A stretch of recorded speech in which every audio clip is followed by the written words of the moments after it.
আর সেখানে গিয়ে দেখি যে একটি বালতিতে কিছু কাচের বোতল রাখা। তারপর সেগুলো ভালো করে দেখে তো আমি অবাক, এ তো মদের বোতল। কিন্তু বাড়িতে মদের বোতল তা কি করে? কারণ মামা তো একজন ধার্মিক মানুষ, আর মামি তো এসব সহ্য করতে পারে না। তবে কি ঋতু, সে কি সিগারেটের সাথে মদও খায়? আমি কোন জায়গায় আসলাম? ঋতু শেষে তাহলে মদও খায়। তারপর আর আমি এসব গন্ধ সহ্য করতে না পেরে সেখান থেকে ছাদে চলে আসি। মদের বোতল ছাদে আছে, তবুও কি কেউ দেখতে পেল না? তারপর দেখি একজন লোক ছাদে আসে, মনে হয় কাজের লোক, কারণ বাসায় তো মামা মামি আর ঋতু ছাড়া কেউ থাকে না, বাকি সবাই কাজের লোক। তারপর আমি সেই লোককে ডাকলাম, এদিকে একটু শুনেন তো। পরে লোক বলল, জি বলেন। আচ্ছা, আপনি কি এই বাসায় কাজ করেন? কেন? না, আপনাকে কিছু কথা বলার ছিল। তাড়াতাড়ি বলেন, আমার আবার কাজ আছে। আচ্ছা বলেন তো, এই ছাদে কি কেউ আসে? লোকটা বলল, না তেমন কেউ আসে না। কেন, কি হয়েছে? পরে আমি বললাম, আপনারা কি কেউ সিগারেট খান? লোকটি বলল, কি বলেন? সিগারেট খেলে তো এখানে চাকরিই থাকবে না আমার। পরে আমি বললাম, ও তাই, তাহলে যে এখানে আমি অনেকগুলা সিগারেটের প্যাকেট দেখছি। লোকটি বলল, না মানে আসলে। আমি বললাম, আসলে কি আপনি খান? লোকটি বলল, না না, আমি এসব খাই না। আমি বললাম, তাহলে কে খায়?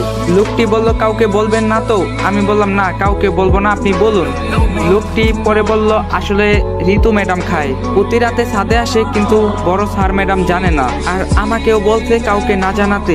পরে আমি বললাম, ও আর এই পাশে যে মদের বোতল দেখলাম তার? লোকটি বলল, গতকাল রাতে ঋতু ম্যাডাম তার বান্ধবীদের সাথে পার্টি করছে, সেই দিন স্যার ম্যাডামও বাসায় ছিল না। আপনি আবার বড় স্যার ম্যাডামকে এসব বলিয়ে দিয়েন না, ঋতু ম্যাডাম জানতে পারলে আমার চাকরি থাকবে না। আমি বললাম, আচ্ছা কাউকে বলবো না, তাহলে আপনি এখন যান। লোকটি বলল, আচ্ছা ঠিক আছে। তারপর কাজের লোক চলে গেল, আর আমি ভাবছি ঋতু শেষে কিনা সিগারেট মদ খায়, না ভাবতেই কেমন যেন লাগছে। তারপর আমি নিচে চলে আসি, একটু আগে মাগরিবের আজান দিছে, তাই মাগরিবের নামাজটা আদায় করে নিলাম। তারপর রুম থেকে নিচে নেমে আসলাম, এসে দেখি মামা সোফায় বসে আছে আর চা খাচ্ছে। তারপর আমাকে দেখে বলল, মামা কিরে এতক্ষণ কোথায় ছিলি? এই তো মামা ছাদে ছিলাম, আর তারপর মাগরিবের নামাজ পড়ে আসলাম।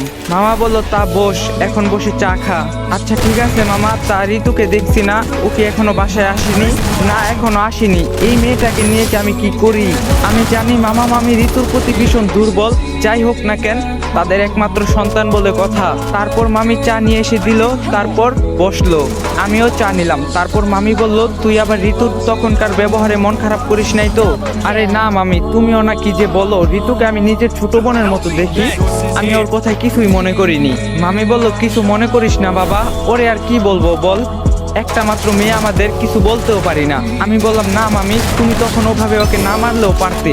মামা বলল, আহ তোমরা কি খালি এসব কথাই বলবে? ছেলেটা কতদিন পরে এলো, ওর সাথে কোথায় একটু গল্প করবো, তা না তোমরা কিসের কথা শুরু করলে?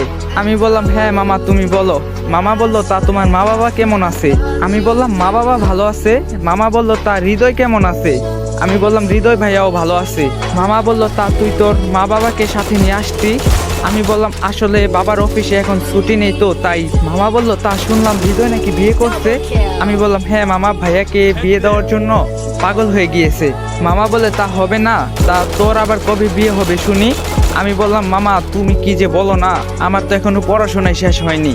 এভাবেই কথা বলছিলাম মামা মামির সাথে। তারপর ঋতু আসলো বাসায়, হাতে তার অনেক শপিং ব্যাগ।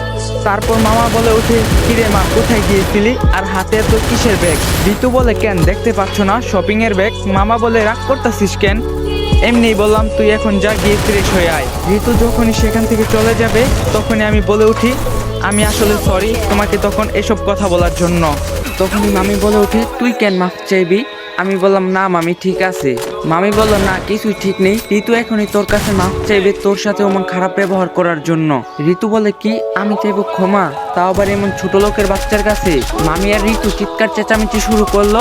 তখন মামা বলে ওঠে, আহ তোমরা কি শুরু করলে শুনি? মা তুই তোর রুমে যা তো। তখন ঋতু বলে, তোমরা কেন যে এমন ছোট লোকদের বাসায় আনো? মামি বলে, ঋতু এবার কিন্তু বেশি হয়ে যাচ্ছে। ঋতু বলে, কি বেশি হয়ে যাচ্ছে শুনি? তুমি আজ এর জন্য আমার গায়ে হাত তুললে? মামি বলে, তুলেছি, বেশ করেছি, দিন দিন বেয়াদব হয়ে যাচ্ছ, যাও রুমে যাও। তারপর ঋতু আমার দিকে চোখ বড় বড় করে তাকিয়ে তার উপরের রুমে চলে গেল। মামি বলছে, তোমার সামনে তোমার মেয়ে এত কিছু বললো আর তুমি একটি কথাও বললে না। মামা নিশ্চুপ। মামি বলল, তোমার জন্য আজ মেয়েটা এমন বেয়াদব হচ্ছে। আমি বললাম, আচ্ছা মামি, তাহলে আমি রুমে যাই। মামি বলল, সে কি চা খাবা না? না মামি থাক, এখন আমি রুমে যাই। তারপর আমি সেখান থেকে উঠে আসি আর নিজের রুমে যাই। ঋতু আমার সাথে সত্যি খুব খারাপ ব্যবহার করছে, কিন্তু তবু আমি কিছু খুব বলতে পারি না, কারণ আমি তো তার মতো কোনো বড়লোক ঘরের না, আর আমি তাকে খুব ভালোবাসি। তারপর রুমে এসে শুয়ে আছি, তারপর মা ফোন দিল, তা রিসিভ করলাম। আমি বললাম হ্যাঁ মা বলো। মা বললো কি রে পৌঁছাইছিস, একটাবার ফোনও দিলি না? আমি বললাম মা ফোনের চার্জ শেষ হয়ে গিয়েছিল তাই ফোন দিতে পারিনি। মা বললো তা তোমার মামা মামি কেমন আছে? আমি বললাম হ্যাঁ সবাই ভালো আছে। মা আরো বললো ঋতু কেমন আছে? ঋতুর কথা শুনে কেমন যেন লাগছে, তাও মাকে বললাম হ্যাঁ মা ভালো আছে। আমি বললাম তা বাবা অফিস থেকে আসলো? মা বললো হ্যাঁ আসছে। আর শোন তোর মামা মামিকে বলিস আমাদের এখানে আসতে। আমি বললাম আচ্ছা বলবো। মা বললে আরো শোন, পারলে ঋতুকে আসার সময় নিয়ে আসিস, কতদিন মেয়েটাকে যে দেখি না। আমি বললাম আচ্ছা বলবো, এখন তাহলে রাখি। মা বললো আচ্ছা আরো শোন, তাড়াতাড়ি আসিস, তোর ভাইয়ের জন্য মেয়ে দেখতে যাব। আচ্ছা মা তাড়াতাড়ি আসবো। তারপর মায়ের সাথে কথা বলার পর শুয়ে আছি আর ভাবছি ঋতুকে কি আমার ভালোবাসার কথা বলা এখন ঠিক হবে? কারণ সে তো আমাকে তার দু চোখে দেখতে পারে না, আর সে তো অনেক ভাব নিয়ে চলে। আমার পরিবার তো এত বড় লোক না, আর মামা মামি কি তা মেনে নিবে? তারপর ফোনের ফেসবুকে ঢুকলাম, তারপর গিয়ে দেখি ইন্টারনেট শেষ। তাহলে কি করি? তারপর দেখলাম এই বাড়িতে ওয়াইফাই আছে, কিন্তু পাসওয়ার্ড কি? এদিকে নেটও নেই। পাসওয়ার্ড চাওয়াটা কি ঠিক হবে না? একবার তাহলে পাসওয়ার্ডটা চেয়ে দেখি। তারপর রুম থেকে যেই না বের হতে যাব, তখনই দেখতে পাই যে একটা লোক কি যেন কাগজে মুড়িয়ে একটা কিছু নিয়ে ছাদে যাচ্ছে। হয়তো এই বাড়ির কাজের লোক হবে। মামার বাড়িতে অনেক কাজের লোক, যাই হোক অনেক বড় ব্যবসায়ী বলে কথা। তারপর কৌতূহল বশত আমিও তার পিছে পিছে যেতে থাকি, কিন্তু তখনই একটা ফুলদানি আমার সাথে ধাক্কা খেয়ে ভেঙে গেল।